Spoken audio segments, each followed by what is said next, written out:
time has come. The DRZ finally got an update for 2025. Let's get out on the bike, see what we think. This is my honest opinion of the 2025 DRZ 400.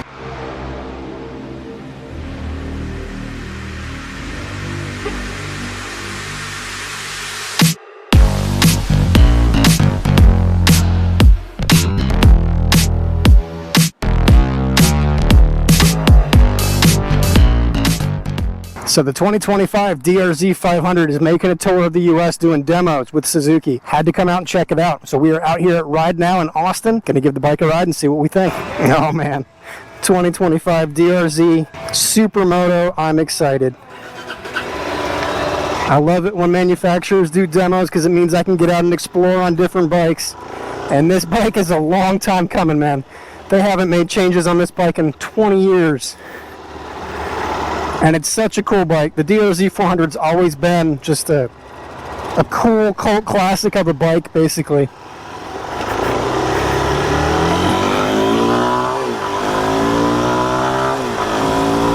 Oh, that fuel injection is nice. Oh man, that's so smooth.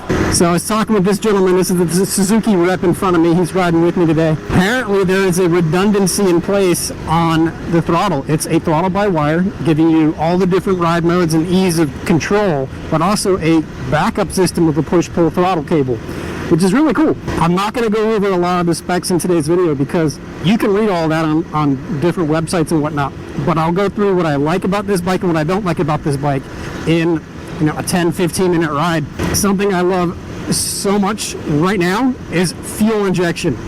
You don't have to choke it. You don't have to worry about the bike not running properly. The throttle response is just spot on. The gauges are still kind of like the old school look. The ride is still very much a supermoto. Now this is not like an RMZ 450 crammed into a street bike. This is a purpose-built supermoto and off-road enduro. This is the SM version with the 17-inch wheels. They went to LED lights, turn signals, everything. 3 ride modes, A, B, and C with various traction control. You can turn ABS off on the rear, which is slick.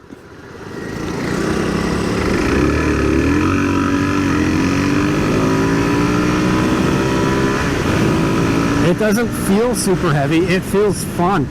So just for context, I have a KLX 250 SM, the supermoto from Kawasaki. I've ridden the Kawasaki KLX 300, the competitor to this. This is 3 times the cost. It doesn't feel heavy at all. It feels really well balanced. That's another thing too. It's right there, you know. It flickers real good. It's lightweight. It just feels good. Yeah, and the power, you're right, so smooth. Yeah. There's no lag, there's no burping, it's just go. Very, very nice. I love the changes so far. Now, one thing to note about supermotos, if you've never ridden one, they are tall. They sit like a dirt bike. So if you are a shorter person, that's going to be a bit of a problem for you. You can lower them. Obviously, you can shave the seat down. The seat is fairly hard, but you can shave down the foam a little bit, give yourself a little bit more clearance. I haven't looked at the aftermarket world yet, but previously on the previous generations, you could buy everything. You could get cages, you could get wheels, you could get bars, forks, full suspension kits, everything. I would assume it's going to be the same kind of thing. My biggest question for today, is this worth $9,000? $9,000 is a lot for a 400cc supermoto. I mean, you're putting that in the price range with the ZX4RR at that point, because that's like a $10,000 inline 4. The Kawasaki 300, very similar on paper. A lot lighter, a lot less power, but still competitive to this bike. You're looking at under $6,000, and you can buy those for even cheaper at some dealerships. So I don't know that $9,000 is worth it for the heritage and the changes that have been made. I love the bike so far. Obviously 5 minutes in, but it rides like fun. It just makes you want to have fun on it. It's a hooligan bike. Suspension is slightly adjustable in the front. You've got some compression. I'll check to see if there's any rebound adjustment. Oh, I do. I see some on the bottom of the fork down there. That's cool. Adjustability in the forks is nice.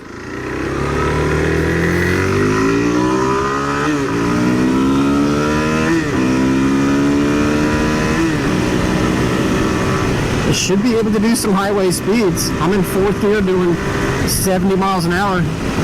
5th gear pulls nice. I don't see this doing 130. I don't know what the top speed is. I haven't even looked that up, but at 65, it feels good. I've got one hand on the bar. I I think the Suzuki guy heard I had a YouTube channel. He's like, all right, let's push this. I'm okay with it. The bars are super planted. They're a bit wide, but that's to be expected for a supermoto. It sounds good. The vibrations aren't even that bad. It's got rubber cleats inside the foot pegs, so that helps with the vibrations on your feet. And then also on the bars, you've got weights, bar and weights to help with the vibration damping. It's 2 different colorways. What's the top speed? I personally had this one up to about 94. So. Oh, okay. Yeah, I didn't know either, but 70 feels good. The all-new frame feels great. It's a very similar looking frame, but it's aluminum now. So that did cut down on some weight. But this is still a very heavy bike. When I say heavy bike, I mean it's like 360 pounds. So it's not that heavy. I just want to do hooligan stuff on it. I want to do wheelies. I want to take this to the kart track. So let's talk about if it were me and I were looking to buy a supermoto. As far as the price range, this puts you in something like very close to the KTM 690, which is a substantial amount more power. You can get a 690 SMCR for around $11,000. But then you've got all the race bits, you've got almost double the power. I don't know. I haven't bought that bike. I've ridden it. I loved it. But I didn't buy it because it was expensive. I bought my KLX 250 because it was just dirt cheap. I paid like $1,500 for that bike, and it was hard to say no to that. A true comparison is really going to be, it hasn't come out yet to the market, is the KTM 390 SMC, because that's going to be a very similar power band, but that's still advertised at under $6,000. I think it's like $5,700 US dollars. Why is this $9,000? I understand R&D is expensive, but the DRZ's always been an expensive bike, and they needed to up that because of how much they put into changing it. Is it worth it? I think if you love Suzuki and you love the DRZ and you've got expendable income, then maybe.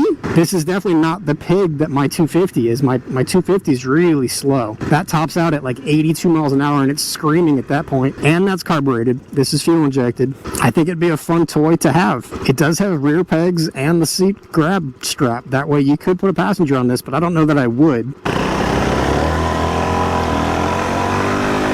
Funny, the traction control light just came on while I was doing that. I'm in the sport mode with the traction control 1, so it's the least amount of traction control. So he was telling me that that would limit the wheel spin, but not a lot because it's in traction control 1. I think if you were to be on the racetrack, you could actually turn traction control off and change in ride modes by accident. Wow, I dropped to ride mode C and put traction control 2 on. You can feel the throttle response difference. It's just more of a passive twist. It doesn't snap on you. I would definitely keep it in A, truthfully. All right, we're running the parking lot. I love it. Does that mean I can do wheelies? The power's nice. The power is nice. Suzuki's making some strides, man. I've said for a number of years that Suzuki's been kind of stagnant. And in 2024 and 2025, they've come out with so many new models. Like this 8R, such a good beginner bike. I do kind of like the small headlight. It doesn't like encompass the whole number plate. Pretty slick. The turn signals are tucked up pretty nice. I love the throttle response. That is the most substantial difference between this one and the old one, is the throttle. 100%. Substantially better. Suzuki transmissions, they've gotten so good. It's so smooth, it just like pops into gear. This does not have a quick shifter like the 8R does, but this is still a very smooth transmission. I'm kind of stuck on the price. $9,000 is a lot for a supermoto that's only 400 cc's. I don't know. I don't know that I would pay $9,000 for it. I want to pay my respects to the amount of research that went into changing all this stuff and the money that Suzuki's put into it, but at the same time, I want to be as unbiased as possible. I don't think I'd spend $9,000 on this bike. If I had $9,000 laying around and I wanted to buy a supermoto, I'd go buy a KTM 690. Jeez, I might go buy a KLX 300 and then buy a Z125, because I could buy 2 of them, one of each for the price of this. As an enduro bike, the S version, the S version might be worth the $9,000. Actually, I'm not sure what the price is on the S. It might be a little bit less than this, but I feel like as a dirt bike, having all these features would be really nice to have. But as a supermoto, as a toy, essentially, $9,000, I don't know that I could do it. If I had one, I'd ride the heck out of this thing. It's a blast. It's a lot of fun to ride. Mirrors work well. There's not much vibration. I can see behind me pretty clearly. I don't mind the gauges. There's no tachometer, but I don't mind it.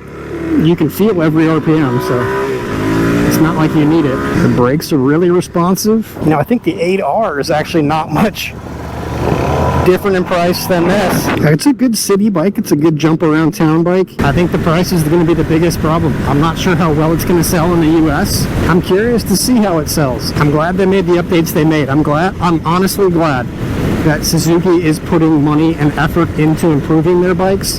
They're trying to stay relevant. They're trying to stay competitive. I'll link my video above of the 2024 DRZ. That way you can see my comparison, but I think the changes are well worth the money. Money differences, that is, because the previous DRZ400 was, I think, $7,500, and that was too much. But they put so much into this that the difference of the price jump makes sense. You know, it's $1,500 more, but it's not a $9,000 bike, to me, at least. Let me know what you think. I'm glad that I rode it. I'm glad that I made the trip. I hope that my insights are helpful for you guys as prospective buyers. If you have questions about my experience or anything that I said today, feel free to ask questions. I do my best to answer all questions that come across. Thanks, Suzuki. Thanks, Ride Now. This has been fun.